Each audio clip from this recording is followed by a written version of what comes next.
All right, everyone, welcome back for the episode of Carnivore Trades. Today is Wednesday, July 10th, 2024. If you're not done so already, please give the video a thumbs up, like, comment, subscribe to the channel.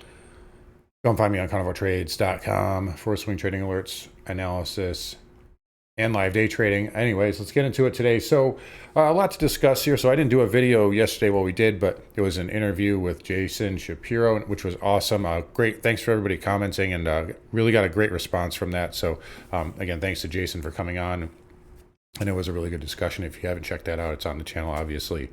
Listen to it while you're at the gym or something. It's an hour long. But in any case, back to the usual regularly scheduled programming here and back to the regularly scheduled rallying. So market is up nicely here, up just under 1% on the Qs, spiders, Dow, and Russell. Breadth actually pretty good today, so no complaints there.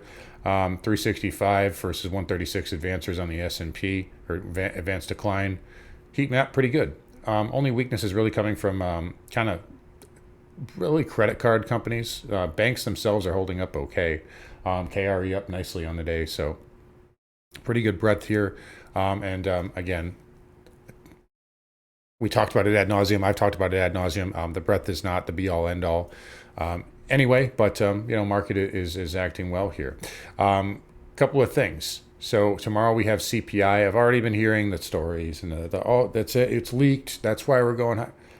I don't think it has anything to do with that. I think it has everything to do with vol selling, dealer buybacks as we get closer to objects for the month of July, and seasonal trends. Right. Look at the spiders here. So 25.5 million shares. Again, I've been talking about this a lot lately because it matters, right? You don't want to short a dull tape. And that's very true of today here. So you can obviously see that. I don't think CPI is that big of a deal. I think we'd be rallying anyway. I've told you guys as much. And we've hit my target now of 5,600. Does that mean the market's going to top out now? No, that just means that was an upside target. Hey, we could even go back and revisit this old trend line. I've left that on there. So we'll see. We can go up there and touch that. I do think short term, we are a little extended. Actually, I shouldn't say extended, but it's been a little, at least on the, maybe the hourly, intraday kind of time frames, getting a little overbought. But you also have to remember, again, and everybody's going to scream that we're overbought, but look at this. So 1, 2, 3, 4, 5, 6, 7, 8, 9. You could argue 10 days inside of this area. What happens when you consolidate, right? You are building what? Compression, building energy to be what? Released, right? Just like right here, right? Just like right here even, and not any different here. So when you do that, what do you think happens? You go up, your energy gets released in that direction, or, if it breaks down, it's a failure and then it goes that way, right? And we're going up. So we've been going up for, 6, 7 days. We went sideways for 9 or 10. So we could probably go up for a couple more. And it wouldn't really be out of the ordinary. Now, what is a little out of the ordinary in the short term, and I talked about this in the trading room with members, but you look at kind of like the intraday, we have not made a lower low. So that's the only thing I would say would be like minor concerning. I mean, here's your big thrust, right? So you have a big trend move, but there's been 0 lower lows the whole way. Even on the ES, which like you go to the overnight, usually there's one in the overnight. So we have not made one. So I would be a little concerned. I'm assuming CPI is going to be favorable tomorrow. If it comes in line, if it comes in line or cool, the market's probably going to pop hard. If it comes in soft, we're probably going to dip hard quickly, and I think the dip will get bought.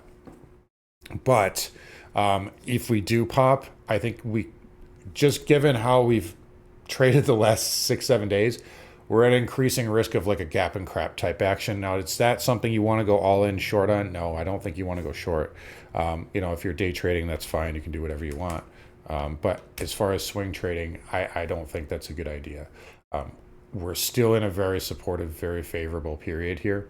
But just so that it's said, I do think that that would be I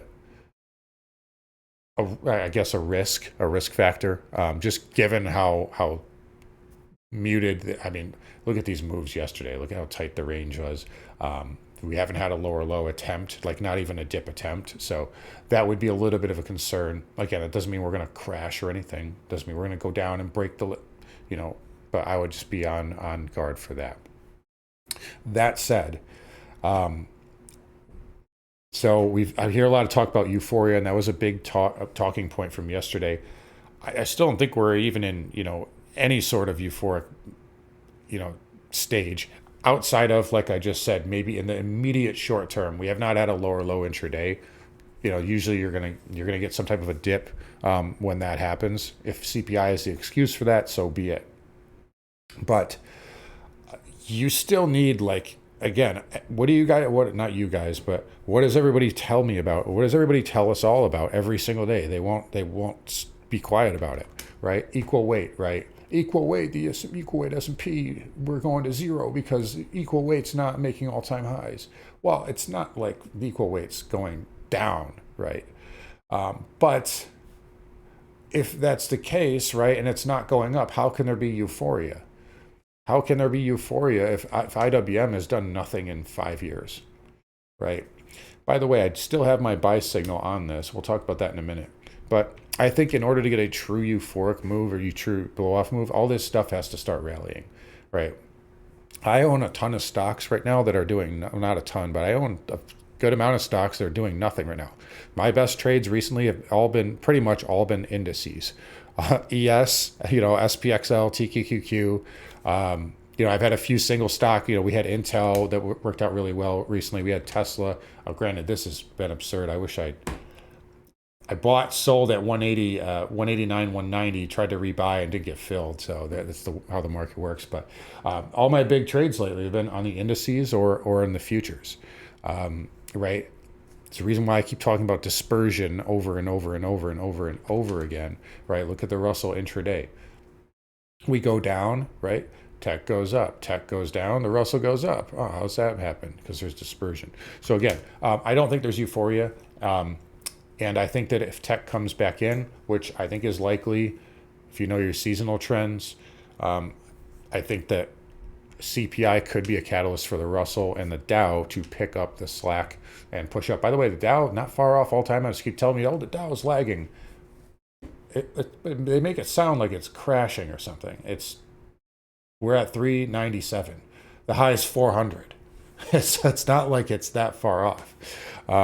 So we could see that rotation. Additionally, talking about RSP here, we're gonna watch this right now. I'll take you guys into the close, but you got a inside bar pattern right there, 164.96.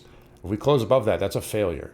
And this little wedge violation right here from last week, that also could be a failure too. Weekly time frame, is this bullish or bearish? Everyone should know the answer to that. Everyone should know what kind of pattern that is. QQQ equal weight. Is this bullish or bearish? Oh, it's at an all-time high, but tell me it's bearish. Try to tell me it's bearish. It's at an all-time high. So these can catch up. Another thing that can catch up, I want to talk about, I know we've touched on it briefly a few times, XLP. I talked about this wedge here, and it did have a breakdown, but guess what? FBD. So failed breakdown. And if we just take this and we just move that down, what do we get here? Got a weekly bull flag look above all the moving averages. XLP looking pretty good. Consumer discretionary too, pushing higher. Utes curling back up. So some of these sectors here, look at the Russell bidding up now. I think some of these sectors can play catch up. Again, it doesn't have to be Mag 7, and as long as there's dispersion, NVIDIA can go down. It can go up, it can go down, and something else, as long as something else picks up the slack, even on an intraday basis, even if it's only for one day, the market's still okay. So in any case, levels for tomorrow, I'm just going to say 56.50. We've got a little bit of GEX sitting there. I called out 56.30 today on Twitter, gave that out for free. We just got there just now. I didn't think we would get there, though, to be fair. I did say that. But there we are, 56.30. So we'll say 56.50 for tomorrow. And then I would just go to 70.75 after that. On the downside, it's not really a concern here until, believe it or not, until we break 85. So those are the levels I'm watching right now. Qs here continuing to melt up. We'll say 505 there. By the way, this is not far away from SPY. Like, I know it doesn't matter, but like just dollar amount wise, I think we could see the Qs actually pass the SPY up at some point in the near future, which is pretty significant. All right, IWM continuing up here, up 1% now, so good move there. Again, my buy signal is more on the RTY than on the IWM, but either way, it's there. Another thing I noticed in the trading room earlier is now today that's different, but look at how the Russell gaps up every day and then it sells off intraday, and the NASDAQ takes over. It's like that dispersion comes into play only during the market hours, but anyway, just something interesting there, and that's obviously bucking the trend right now. We'll see if this follows through. Watch that wedge there. Diamond we talked about here. Next level is double top, 40K on the DJI, and I'm watching this wedge here on the YM too. But good move there for the Dow futures too. SMH here, new all-time high, new all-time closing high. Semis are a good leading indicator. IGV pulled back here, but now bouncing up off the lows and actually back to green. So good test of the 20. I think this wants to slingshot higher. Doesn't mean it has to go right in a straight line, but good pullback. It needed it. And hopefully that can get up to my 92 handle, which is my target. Dow Transport's up 2/3, trying for a higher low here, holding 15K. Let's see. I think looks like there's a fib there. I bet you there's a 50%. Yep, there you go. So 50% fib, Dow Transports, if that can put in a higher low, that can go up. And you got to break through these pivots, and then you can go to 15.7. So Transports bouncing up today. Excuse me, then hanging in there. Bond market not doing a ton today. We did have a 10-year auction. I believe it went fairly well. Again, I don't really like yields here in the short term. So you got a bearish inside bar here on the 2-year. A lot of these have failed. It seems like these macro geniuses, they think yields are going down, then they think yields are going up. They always get squeezed the wrong way. So I wouldn't rule anything out, but I don't like the chart on these. And I don't like the chart on the 10-year either. The 30 is the best right now. And that perhaps suggests an inversion of the yield curve. But we'll see. We'll see what we get tomorrow. Again, CPI matters a lot more for bonds than it does for like stocks, I think, especially in the short term. All right, XHB starting to curl back up. So again, I told you guys this has a bear flag look, but again, I remember I've also cautioned you, watch this because it could easily just turn into a bull flag, right? So don't fall in love with this here, but it is bidding back up, good recovery, and it's back above that little 100 handle. VNQ up 0.75%. I've been telling you guys, what have I been saying for weeks? If this goes up and consolidates beneath this trend line, it can break out. So here's another sector that can catch up, right? This could also become a kind of, it's a long, base, but it could be a bull flag. So there are sectors that can play catch up. I don't want to hear about breadth because where has that gotten you? Breadth has been poor for 18 months. If you went short there, you're in the poorhouse. XLF holding up. Take a look at Berkshire. I don't talk about that very often, but that is starting to get a little impressive here. Actually, let me go back to here even. So Berkshire getting ready. KRE. Nice move. Higher high. KBE, this is ready to break out too. And there's going to be pure anger if the regional banks lead the market higher. You can take that to the bank. Broker-dealers, new all-time high, new all-time closing high, up 1.25. Oil up. I did close my oil short out, or the runner that I had on that short. So got over, I think, 250 on the futures, so not bad. It held the 20 MA and you held that green bar. If we close below that green bar, I think it can go down though. But yeah, good trade there. Where does it want to go now? I don't really know. I don't care. Honestly, I really don't. And I don't really have a good guess. I'd say gasoline's a little bit weaker. Yeah, it is. I would just watch this for pattern here. So we'll see what it does. I don't have a bias on it, but it does tend to top out around this time of the year, so keep that in mind. It may have already done that. XLE up 70 basis points, holding 200, excuse me, 200 MA. A higher low would be a good sign here. A higher low would definitely be a good sign. XOP as well, and OIH up 1% on the day. That can be a higher low too. So that's holding up there. Uranium here, I didn't hear if there was any news, but it did have a really good move. I think, okay, so it was the Biden, okay, that's what it was. So I knew that they were moving earlier, so it looks like Biden, okay. Good move. 9%. Weekly 20 MA holding over and over and over again.